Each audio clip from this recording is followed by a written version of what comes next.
Cruising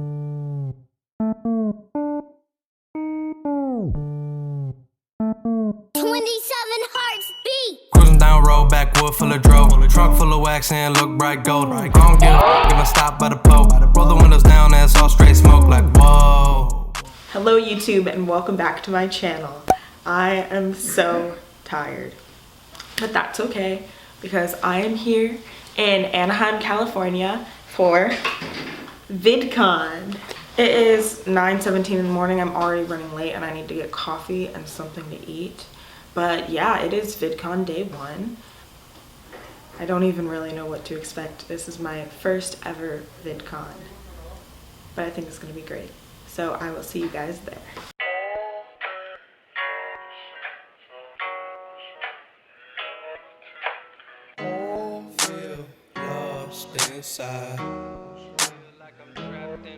Alright guys, I'm here. I'm already running behind schedule because I ended up in a line that I wasn't supposed to be in, which was the line to essentially get your identification badge and your wristband, but I already had that because I ordered it early, so I didn't need to wait in that line. And now I might be late to my first panel, but we're gonna make it work and we're having a good time and we're chugging coffee.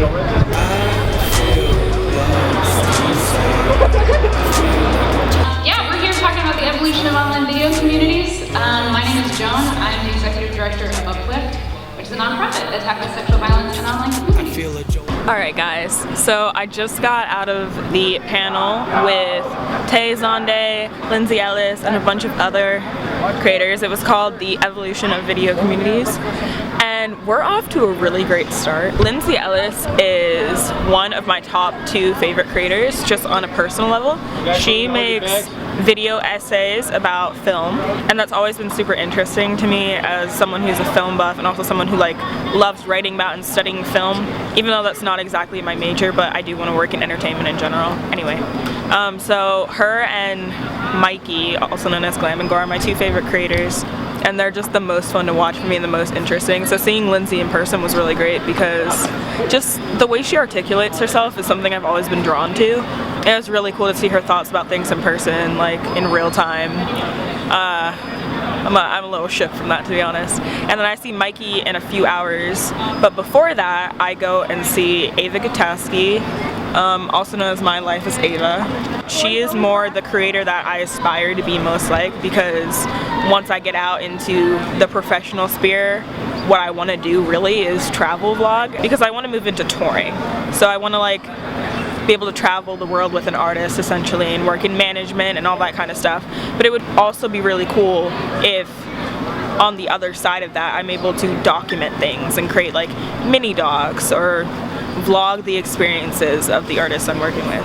So who I aspire to be most like in the YouTube sphere is definitely Ava Gutowski, because she's one of the only, or I guess the most popular female creators to do cinematic travel vlogging, which is just exactly what I want to do. So I'm really excited for this panel. It's in a much bigger room, so I probably need to go in there in a little bit, but I'm gonna chill out here for a little bit.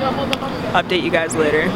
Well, so I was trying to navigate it myself, and I'm pretty good at that. I've gone pretty far on my own, but it was just getting too hard and too creepy, and I didn't know who to trust, and I was dealing with money, and I didn't know anything about a W-9 or taxes or anything. I mean, I was going to school on financial aid, so I wasn't having to pay anyone money for how much money I made. I wasn't making any. So yeah, basically things just got a little too crazy, and I think I had about 150,000 subscribers when I had been desperately looking for someone to manage me. And so basically, the person that I am is if I am not getting something done with someone else's help, I just go and I do it and I find a way pretty much instantaneously. So I had sat around for about a week and I was all right, I'm just I guess waiting for some sort of management to fly onto my doorstep. That makes that's not gonna happen.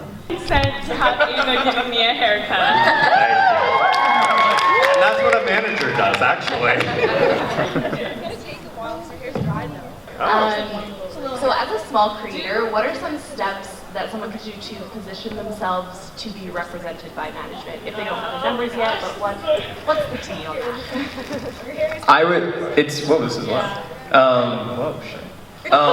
It's about getting traction first. So a lot of the time, people might think they need a manager, but you really don't need a manager until there's a business to be done. So it's about getting the audience built up, even if it's like, you know, something that wouldn't seem huge, but just some traction. So consistent views, consistent subscriber growth, consistent Instagram, and then if it's not YouTube and you're a musician, people will say, I'm a singer. Okay, well, record 10 songs, record 10 covers, put it out there. So the key is just to do it, and again, if you build it, they will come. And once you've proven your success on your own, managers will reach out to you, and then it's kind of up to you to decide who you feel you have like a trust and a good vibe with, because that's 99% of it. It's someone that's just in your corner that's advocating for you, that you would say the same thing, but they're saying it for you, and people will take them. You know, you don't have to do the dirty work, they'll do it for you. So it's just finding someone that you trust once you've already built it yourself. So I would say just like continue to do what you're doing. Obviously find trends that you like and you're excited about, and make things you're passionate about, but be strategic in what you're planning to do. If you know your goal is here, what are you gonna do to get there? Cool. Yeah. You manage like content that other people like doing. Hey YouTube, just checking in to remind you guys that I just came off a very large hiatus, and the first video that I get to make is at VidCon, my first time in California, and that is freaking awesome. But if you guys are feeling very nice today, it would be wonderful if you guys went back and watched some of my older videos so you can get to know me as a creator. My last video was a compilation of the holidays. So included in that, I believe, is what I did for Christmas, Christmas Eve and Christmas Day, and New Year's, and then also the Golden Globe Awards. So it would mean the world to me if you guys could go look at those and let me know what you think, which type of videos I make that you like best, so I can make sure that I'm making the best possible content to make your day a little bit brighter, as cheesy as it sounds. All right, back to the video. Alright. 1 second. Hello YouTube, I made friends. Hi everyone. We're the new vlog squad. I met these guys at a creator networking for travel vloggers, and they're all super dope. I'm just generally a mess. Like full on like under the camera. I mean, that's a mood. We're gonna go find food though. I got a beautiful acai. I've been so bad at vlogging. Everyone has it out and I just Everyone's got these like pretty meals. Yo, hey, what's up?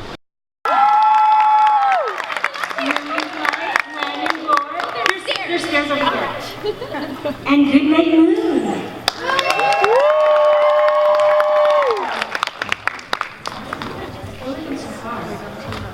Oh shit. I'm just gonna sit next to you. Oh my god. Yay! I guess I whip up a video and post it like, oh, it'll take me like a week. But I guess that's probably my biggest challenge. Mine is probably that I'm the kind of person that likes a million things and I want to do all the things, and I've started to feel the itch after 5 years of just doing makeup that I want to get back into my other passions and hobbies, which is like filmmaking and photography, and I want to travel because I've never traveled before I started doing YouTube, and now I actually have the ability to meet a lot of people all over the world, and I really want to. So for me, it's kind of like, can I start pursuing my other interests and passions, and will my audience come with me? Will they accept that? Will they hate it? Should it matter if they hate it? Because shouldn't I just do what makes me happy? And it's kind of that internal struggle of really wanting genuinely to do what my audience would like to see, and also trying to like live my life and do what makes me happiest. For me, it's kind of like how I mentioned earlier, it's just trying to think of new ideas, to not keep repeating the same content that people have seen over and over and over again. So it's just always trying to think of something new, and sometimes that does get a little difficult because like I want to do something but then it's already been done and it's like oversaturated. I'm just like, oh my god, I don't want to do that.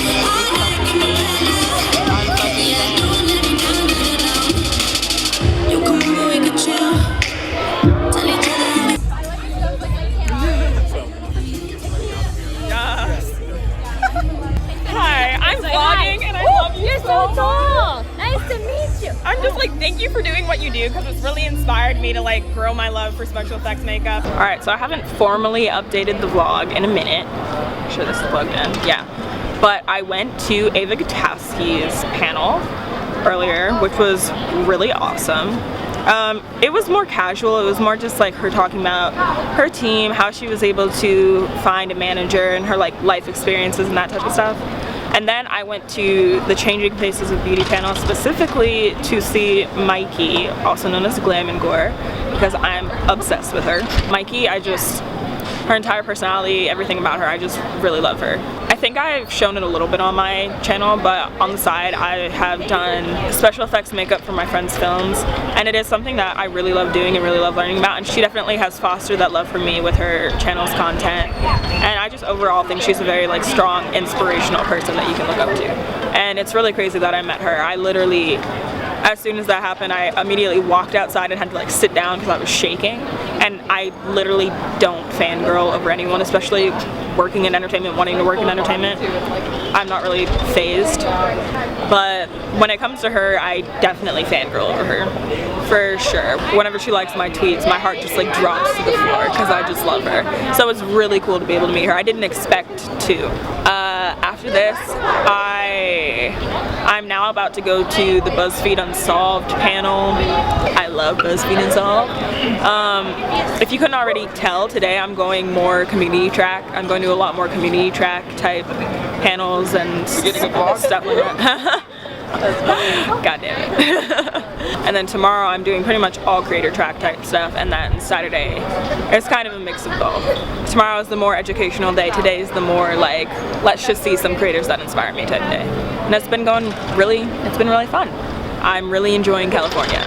Let's get into the theories. The first theory is that there was an avalanche that there in the tent, which would explain the tent being covered the inside, and would also explain the hypothermia.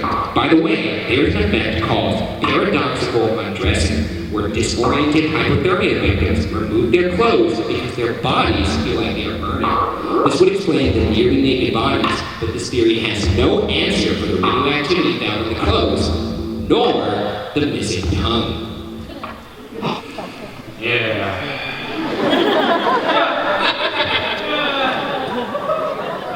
What if they have now this is not being grasped. Okay, go ahead and grasp. What if they had like a bad, what do you call it? A chopper? What's the radiation? What did you say? A roker? A roker? A rocket. But I don't think it's called like a rocket meteor. I think it's called something else. I'm just saying, as some recent prestige television series have taught us, Russia doesn't always do their due diligence when it comes to radioactive investigation. Minus a point. Question. Oh wait, I don't know that. Yeah, let's dock a point from him for that. It's gonna make me feel like so restricted. I'm not gonna be able to do what I want with my channel because I'm just gonna be feeling like I have to, you know. Bottom left, I can't believe he cheated on me. So this, I would not consider this to be, you know, clickbaity, inappropriate, to get flagged for some reason, but YouTube may actually flag this type of thumbnail because it uses, for something that they call loud, which is a really amorphous, kind of ambiguous category that they don't talk a lot about, or that's just sort of hard to define. They do talk about it publicly, it's like on the blog and stuff, but it's where you use a lot of emojis, a lot of text, a lot of bright colors. Our thumbnails have actually gotten flagged in this category because we use bright neon text, we use a lot of Photoshop, we like bug people's eyes out and all sorts of stuff. We run this line a lot. How do we feel about our day? I'm so fabulous and exhausted. I need a nap right now. I mean mood. Oh my bed. You know, honestly. Yeah. All right. Might send it to a TikTok party. I mean, I can't even take myself seriously. I love TikTok too, but I can't even take myself seriously. Can y'all club together so I can get you in the video? No. I was pointing to the traffic and I was like, there's no traffic. I hope that this like shows on the door because it's so pretty. You won't get any notification. Whereas you want to now, you want to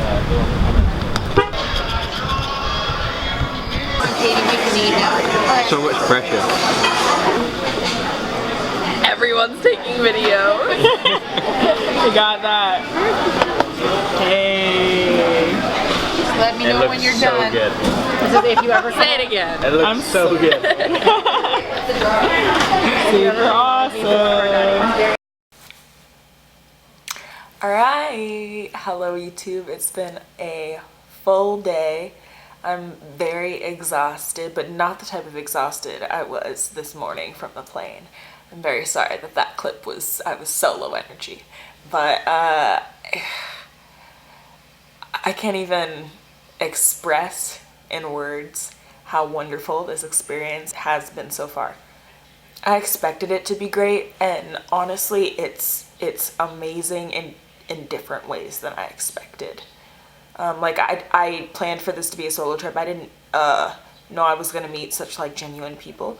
We call ourselves now the Travel Vlog Squad, the new and rebranded Vlog Squad. And it was really cool to talk to and bond with people who have experience with the same thing as me, vlog like me, because none of my friends in Florida vlog. Like I don't really have any creator friends that create that way. I have a lot of friends that make music, which by the way, any music you hear in this vlog is by one of my best friends named Devin. His rap name is Dev the Follower.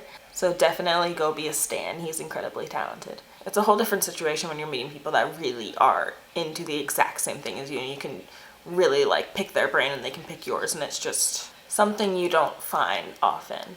I'm here as a creator on the creator track, but it really still feels like I'm part of a community. So it's awesome to be able to just walk around freely and pull out my camera like this. I don't even have a large setup compared to a lot of people, but this large camera comparably, and not be judged because everyone is doing the exact same thing. All the panels were great.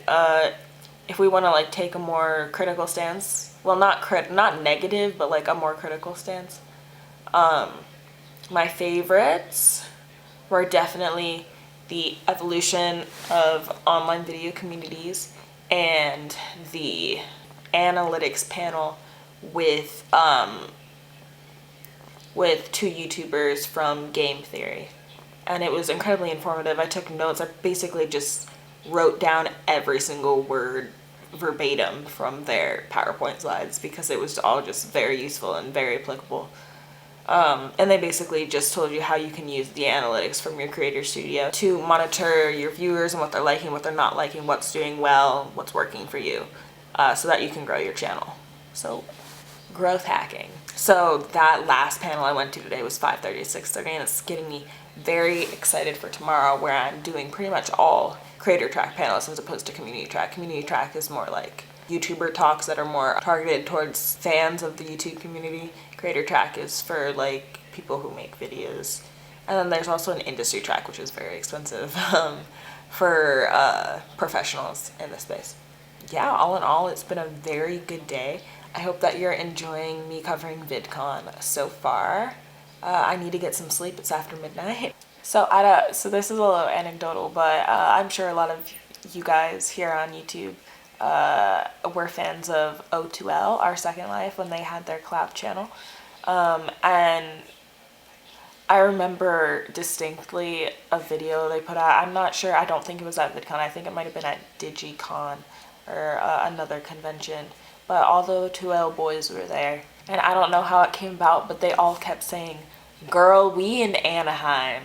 Hey girl, we in Anaheim. First girl to make me throw this cash. We are on a roller coaster. Girl, we in Anaheim. Girl, we in Anaheim. Specifically Ricky and Trevor. And that phrase has just stuck in my head all these years, and I've always wanted to come to California. I've always wanted to come to Anaheim, so it's really crazy to be here. And I've been waiting for a perfect opportunity to use that phrase ever since I got here. So if you like this video, please do me a favor and subscribe to my channel and hit that notification bell. It's very much appreciated when you guys support smaller creators in this large YouTube space like me. If you got through this whole video, please go down into the comments and comment, "Girl, we in Anaheim." Girl, we in Anaheim. I'm very excited for the rest of this weekend, and I will see you in my next video.